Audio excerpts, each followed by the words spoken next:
नमस्कार मित्रों, आपका स्वागत है जैन ट्यूशन वाला यूट्यूब चैनल में। तो आज की हेडलाइंस चल रही है यूसीसी के बारे में। यूसीसी बेसिकली है क्या, अगर हम बात करें, यूसीसी है यूनिफॉर्म सिविल कोड। अभी हाल ही में कहा गया है देश में जल्द लागू हो यूसीसी। किसने कहा है?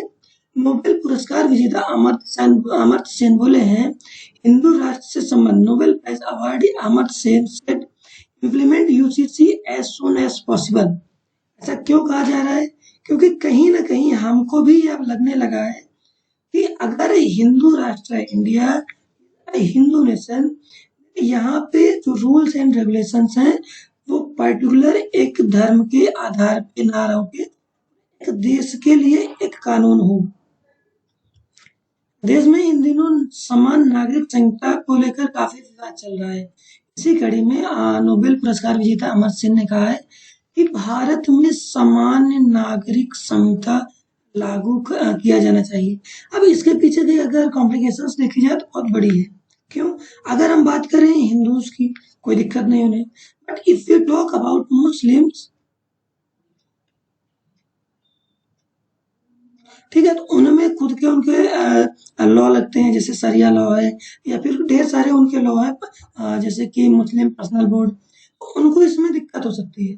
तो गवर्नमेंट को क्या करना चाहिए कि गवर्नमेंट को वो चीज़ों को ध्यान में रखते हुए उनके हितों को भी ध्यान में रख के लागू करना चाहिए, ताकि किसी भी जाति या समुदाय के लोगों को ठेस ना पहुंचे। ठीक है, कहा जा रहा है कि उनका कहना है कि अमर्त्य सेन का कहना है भारत में अधिक विभिन्नताएं हैं, there is a diversity in nation. हमें भी मालूम है India is a diversified country. क्यों?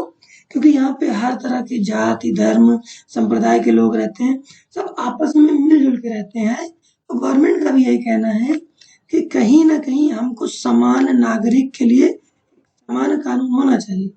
भारत में कई रीति रिवाज हैं, ये भी चीजें सही हैं, हमें इसे हटाना चाहिए और उन मतभेदों को दूर करके एकजुट करने की जरूरत है। Means we have to unite, the main motive is to unite. Okay, समान नागरिक संहिता को लागू करने में देरी नहीं करनी चाहिए।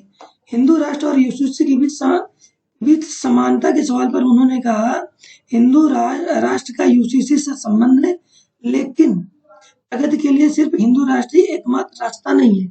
तो अगर हम कह सकते हैं, कहने का मतलब ये है कि अगर केवल ये कोई कहता है केवल हिंदुओं के लिए, तो गलत है।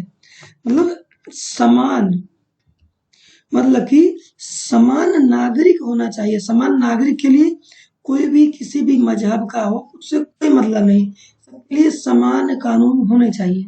इसी आगे कड़ी में हम बता सकते हैं कि जैसे समान नागरिक संहिता में शादी, तलाक और जमीन जायदाद के बंटवारे में सभी धर्मों के लिए एक ही कानून लागू होना चाहिए, नहीं कि इनके लिए अलग हो और किसी चीज के लिए अलग हो।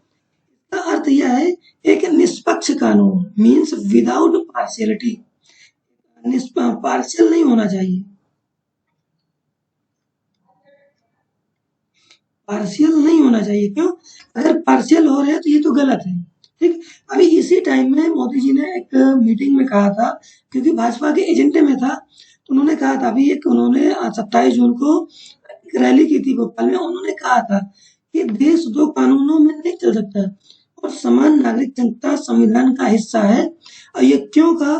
क्योंकि भाजपा का जो मैनिफेस्टो है बीजेपी का, उन्होंने अपने मैनिफेस्टो में कहा है कि जैसे ही हम सत्ता में आएंगे हमारी पूरी की पूरी प्रायोरिटी रहेगी कि हम पूरे देश में यूसीसी को लागू करें, that is uniform civil code को हम लागू करें।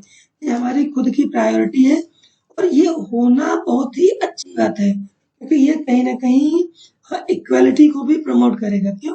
क्योंकि अगर हम डेमोक्रेसी की बात करें तो डेमोक्रेसी कहता है सबके लिए समान। यस या no? Democracy means we are equal for all the citizens. सब जब इक्वल है तो उनके लिए समान कानून भी तो होना जरूरी है। तो in conclusion we can say it कि uniform civil code is much more necessary for the growth of the country of India. ये एक छोटा सा इंट्रो वीडियो था। Please like, subscribe and share it. धन्यवाद।